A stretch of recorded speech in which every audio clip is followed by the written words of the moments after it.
I believe everybody should live their life. So everything that someone says in life, take it with a grain of salt. Take what they give and don't be like, oh, David Goggins said this or whoever said this. No. Introduction. You might find yourself in your mid-20s or 30s thinking you finally cracked the code to life and are living exactly how you dreamed. But is this really the pinnacle of your life? Or are you just getting started?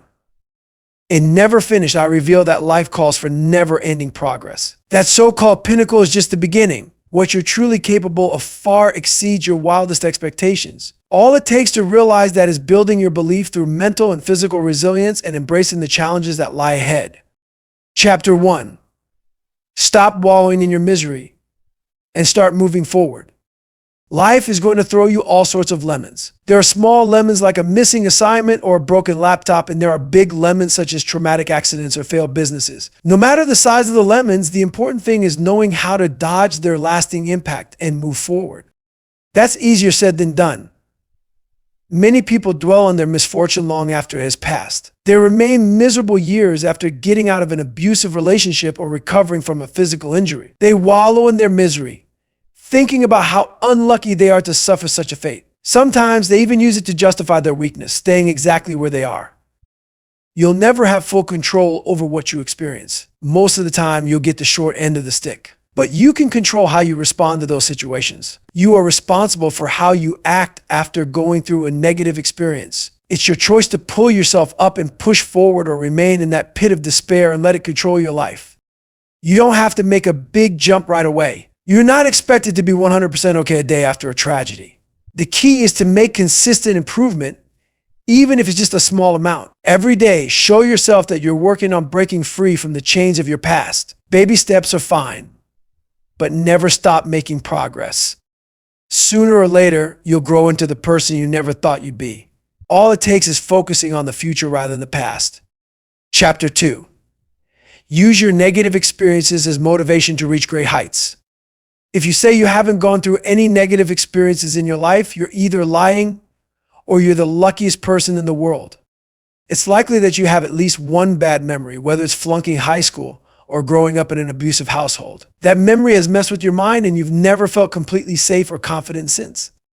Your first step to coping with that bad memory is often denial. You might convince yourself that the experience wasn't as bad as others say it was. You might even reach a point where you claim it didn't happen the way it did. But the longer you avoid acknowledging this negative experience, the longer you keep yourself in agony. You'll never realize your true potential by hiding from the pain, so don't tuck that bad memory away in a closet. Accept it and face it with all your might. Sure, it's scary and unsettling to look pain in the eye. However, doing so will not only free you, but also propel you forward. You can use that pain to your advantage. Treat it as motivation to prove everyone wrong. If you're having trouble taking the first step to face your pain, journaling is a good place to start. Write down your experiences so you'll have something to look back on once you've overcome your challenges. An even better approach is to record yourself. Every time you encounter a negative comment or a traumatic memory, take out your phone and say your story out loud. Explain what happened, down to the smallest detail. Then listen to it every day. This might be hard at first. You probably don't want to relive the experience, but do it more often, and you'll eventually notice how brave you've become. You'll realize that you can now face your pain. Chapter 3. A single second can make all the difference in your life. What can you do in 1 second? You can't eat a whole plate of salmon or write a long email or finish a 100-yard dash. Yet while 1 second is undeniably short, it takes that much time to make all the difference in your life. This is what I call the 1-second decision. When you face the challenges of life, there will be moments when you start to doubt yourself. Maybe you failed to close a deal, and now you think you can't run a successful business. You didn't make it to Harvard, so you think you were never really smart in the first place. These moments are crucial. They can make or break you.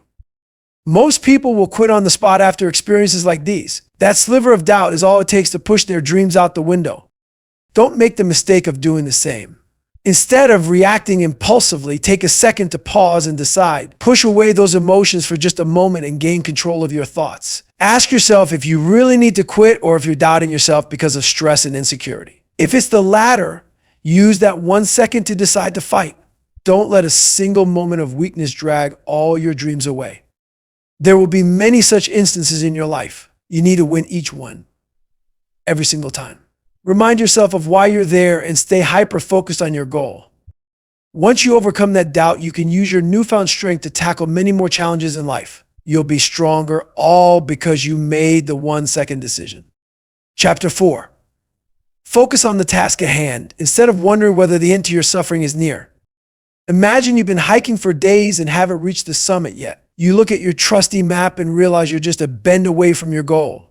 Only a couple more steps until you can rest and put up your flag on top of the mountain. You round the bend and heave a sigh of relief. Finally, you say, but as you look around, you notice you're not actually at the summit. There's another little hill to climb before reaching the true peak. Life is wired that way.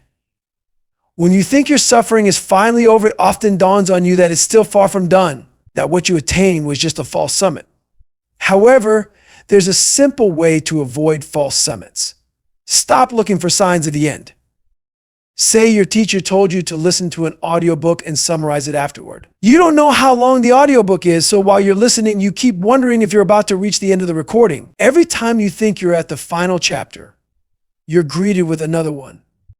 Looking for signs of when the audiobook ends not only causes disappointment, it distracts you from the essence of the activity. You're so focused on reaching the end that you forget to actually listen, and now your summary is an incomprehensible word soup.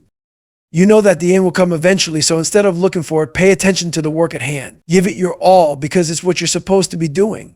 The more you concentrate on your current responsibilities, the sooner you'll finish. Before you know it, you'll find yourself right in front of the end post. Chapter 5. Discipline can help make you more accountable and resilient. You watch a platoon of soldiers doing their early morning exercises and realize the amazing discipline they possess. They follow commands to a T and are ready to strike before the roosters have a chance to go cock-a-doodle-doo. That's exactly what discipline does for you. But you don't have to join the army to cultivate that kind of discipline. You can develop it on your own, right from the comfort of your home. Discipline is nothing more than doing things to the best of your abilities. It's about having the initiative to start something and not leaving it half finished. It means trying to get it right the first time around, even when no one's watching or checking your work. When you're disciplined, you learn to be more accountable for yourself. You no longer rely on someone else to make your to-do list. You simply get up, write down your tasks, and check them off one by one. Eventually, you learn to build a plan of action around that list so you know exactly how your day will unfold. Being disciplined also helps you increase your mental and physical load. As you keep repeating and optimizing your tasks, you'll realize that your capacity grows day by day. You can now breeze through your to-do list in 4 hours when it used to take an entire day. This ability to take on more is invaluable, especially when you're juggling a job, college, and a family with 3 kids. The most important side effect of being disciplined is a stronger mental state. You won't feel insecure about other people's success because you'll be too busy taking action and focusing on your own efforts. With that kind of negativity out of the way, there's no doubt you'll reach where you want to be.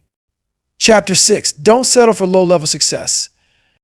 Name everything you achieved the day you were born. Yes, what did you accomplish as a day-old infant? If you're like most people, probably not much. After all, nobody is born with a ton of trophies and titles. Everyone starts right at the lowest rung of the ladder. But that doesn't mean you should be content with being at the bottom when the life you want is at the top. You need to be willing to go beyond that first step. This is where many people go wrong. They prefer to stay right where they are because they're too afraid of what lies ahead. Fear is natural. Who wants to venture into the unknown? But there's no other way to conquer your fear than to face it head on. Do what scares you, but don't go into battle without your sword. It pays to be prepared. Use your time at the bottom to get ready for the big opportunities in the future. Treat it as a training ground where you master your skills and become a better version of yourself. A good trick to keep in mind is to act as if you're already at the top. When you get to where you want to go, adjusting won't be a problem. Of course, life isn't always smooth sailing. No matter how much you prepare, you might still fail. Often it's due to something beyond your control. In those moments, treat failure as a way to learn about yourself and gain the opportunity to strengthen your core for life's toughest challenges. Chapter 7. Surpass the normal standards and set your own. When you start a new job, one of the first things you learn about are the standards and expectations the company has for its employees. You have to be early for meetings. You need to submit an end-of-month report. You must be a good representative of the firm wherever you go. These standards exist everywhere, not just at work. They guide every member of the team and ensure everyone aligns with the organization's goals. You're expected to meet these standards religiously and keep them in mind in everything you do. But while that's commendable, making these standards your primary target does you a disservice. It prevents you from reaching your full potential. Imagine your boss asks you to create a week's worth of content for the business's social media channels. Most people would stop after producing just that 1 week of content.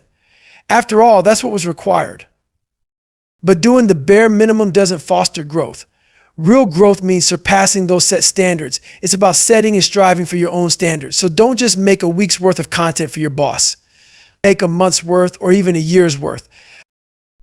You probably won't get a raise for going above and beyond, but you shouldn't be after praise and recognition in the first place. You surpass the standards for internal validation to see how much you can really do and how far you can push yourself. That's how you grow. If you're doubtful about your ability to do this, surround yourself with people who consistently exceed expectations. That way, your competitive spirit will be more motivated to get to work. Chapter 8. Greatness is within your reach if you're willing to work for it. How do you define greatness? Is it someone who wins the Nobel Prize or gets the MVP 10 years in a row or leads the moon missions? Yes, those individuals are undeniably among the greatest of all time. Their enormous achievements may lead you to think that such a level of excellence is simply out of your league. However, that mentality is exactly what holds you back from reaching greatness. Contrary to popular belief, greatness isn't an elusive pedestal reserved for the gifted and privileged. It's within your reach. You just need to be willing to go for it. You aren't entirely to blame for holding back. Often your upbringing plays a major role in limiting your thinking, making you believe you're not destined for greatness. From the moment you enter the world, people start putting you into categories. You're a woman, so you shouldn't be a CEO. You're a man, so you should pursue a career in tech. You're only 18, so you should go to college and not start a business. You're already 56, so you should be thinking about retirement instead of switching careers. People often define you before you can really define yourself, and this habit takes a toll on how you perceive greatness. But no matter how loud those negative voices are, know that you have the power to break free from those categories and redefine yourself. Be the first woman in your local electric company. Be the first high school dropout in your family to become a millionaire. Be the first 50-something-year-old to graduate college. There always has to be someone to break the mold first. Let that someone be you. Final summary.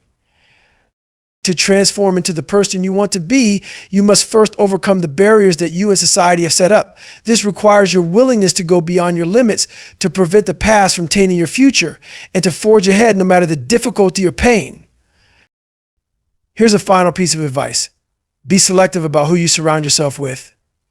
The people you keep around should be the first to recognize your maximum potential. Don't associate with those who hold you back. They should be lifting you up and walking with you toward your goals instead. Thanks for watching. If you enjoyed this video, hit that like button and subscribe to the Author Echoes for more content like this. Drop a comment below to let us know what you found most interesting, or if you want us to cover any books that we haven't yet. Until next time, keep pushing towards your goals.